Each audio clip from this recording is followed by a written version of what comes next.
Hola, ¿cómo están?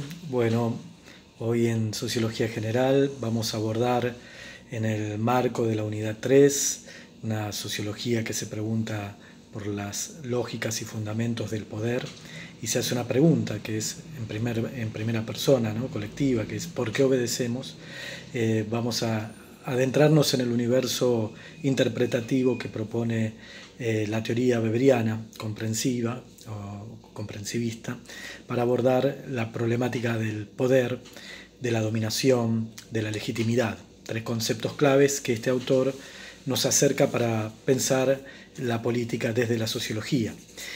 Pensemos que en esta unidad venimos recorriendo, como planteamos, una suerte de genealogía del poder y la sociología nos brinda herramientas para pensar esta dimensión tan particular de la vida de las sociedades.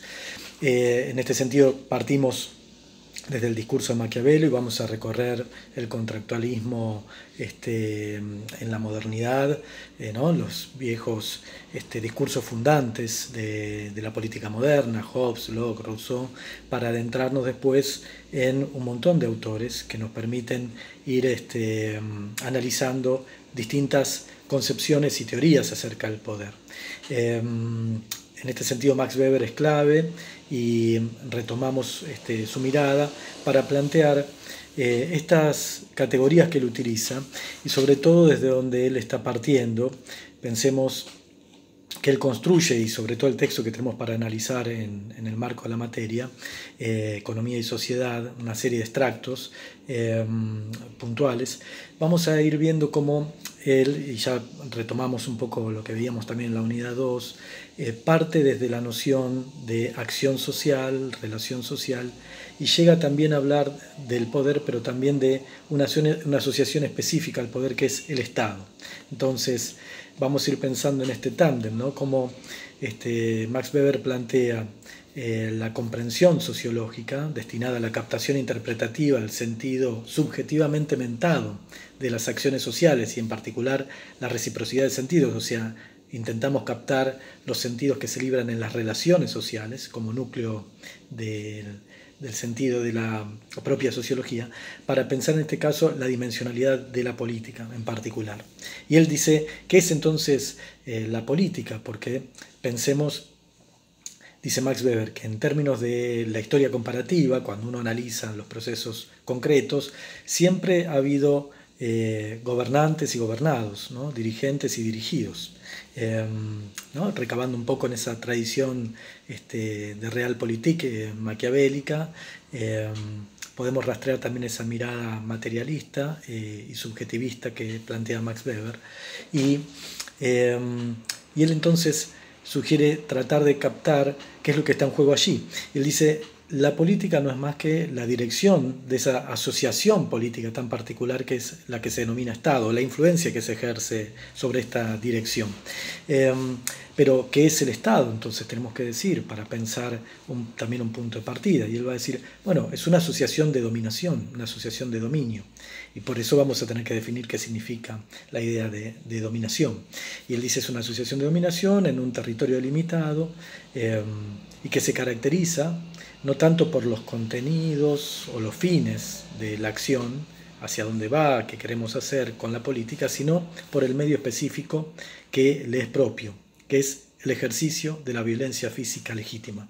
Entonces aquí tenemos varios términos, ¿no? Hablamos de dominación, se menciona obviamente la idea de poder y la idea de legitimidad. Entonces vamos a tratar de revisar estos tres conceptos claves.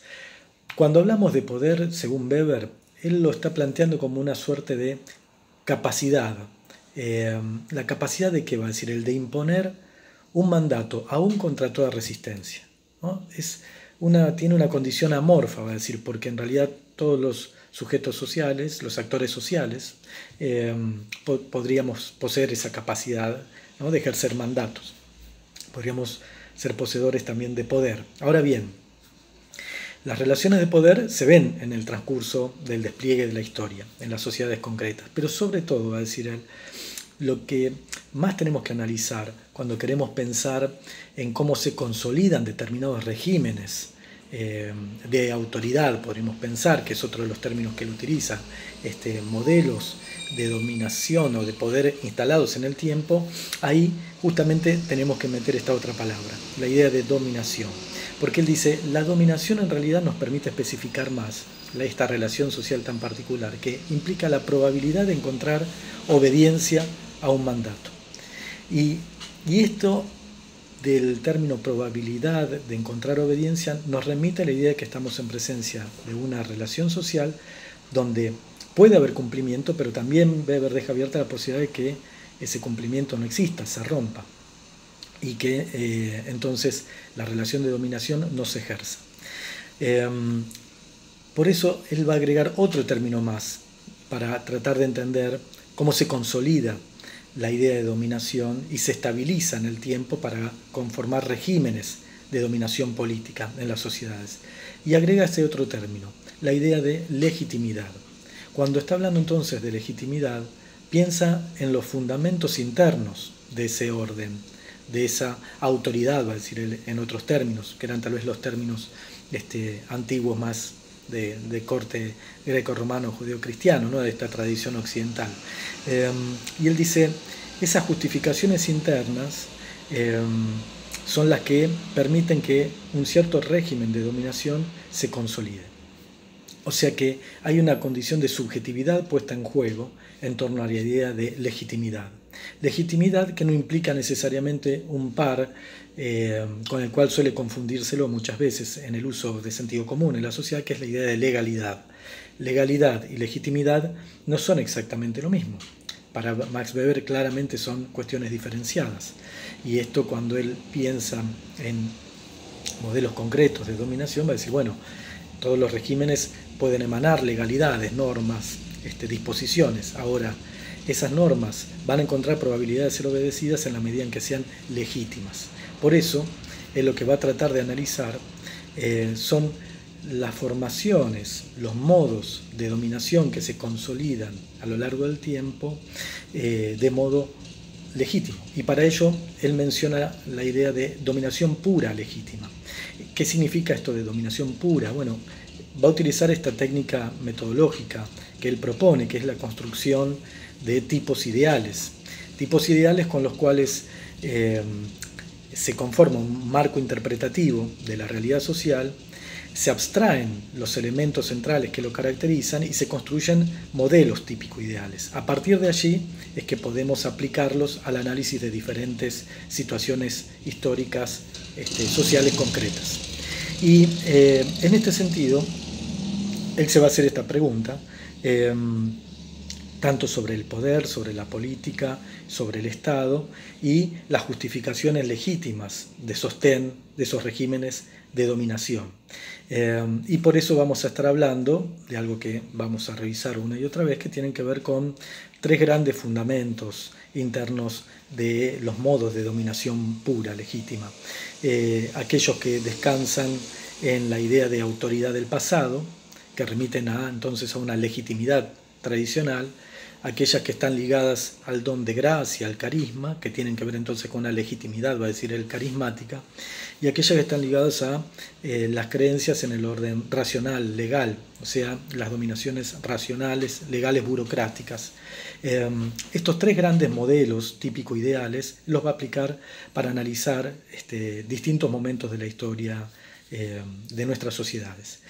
Y justamente dejé entrever la idea de legitimidad y creencias, porque cuando habla también entonces de fundamentos internos, subjetividad puesta en juego, estamos hablando de la creencia. Cuando Weber se plantea entonces qué es lo que hace a la legitimidad de una dominación, está pensando en esa pregunta, ¿no? ¿Por qué obedecemos? ¿Cuáles son las creencias que sostienen esta obediencia? ¿No? Pensando que hay distintos grados de expresión de la dominación que tienen que ver, bueno, con la obediencia, la disciplina, que implicaría una respuesta automática sin cuestionamiento alguno del orden que se impone. Me parecía importante entonces rescatar este recorrido y pensemos que cuando Max Weber está hablando de estos modos de clasificación de la dominación, de estos tres puros de dominación, está reemplazando de algún modo a esas viejas categorizaciones que decíamos ya venían desde los antiguos griegos, que mencionaban las distintas formas de autoridad, ¿no? Las formas de autoridad buenas, clásicas, y las que eran corrupciones, ¿no? Deformaciones de esas formas buenas. Y ahí, cuando mencionábamos desde esta vieja tradición griega, por ejemplo, podríamos pensar en tres grandes modelos de autoridad, ¿no? La autoridad monárquica, la autoridad de la aristocracia y la autoridad de la democracia.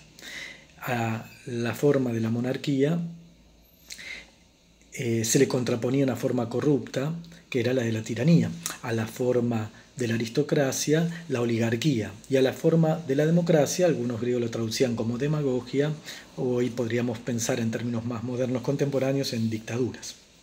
Ahora bien, Weber no utiliza ese esquema de clasificación cuando analiza la vida política de las sociedades, sino que construye este otro paradigma, podríamos decir, clasificatorio, estos modelos típicos ideales, donde él va a también poner en juego, en cada uno de estos tres modelos que vimos, también su estructura de clasificación típica ideal de los sentidos y los modelos de la acción social. Recordemos, ¿no? Cosa que ya hemos visto en el CBC, en otras lecturas previas, los tipos de acción social que la sociología busca comprender, va a decir Weber, ¿no? ¿Se acuerdan? La acción social de acuerdo a fines, la acción social que implica una racionalidad de acuerdo a fines, y esa va a ser típica para pensar, digamos, el tiempo contemporáneo, pero también dice, está la acción racional de acuerdo a valores, ¿no? O sea, es una acción por la cual se ponen en juego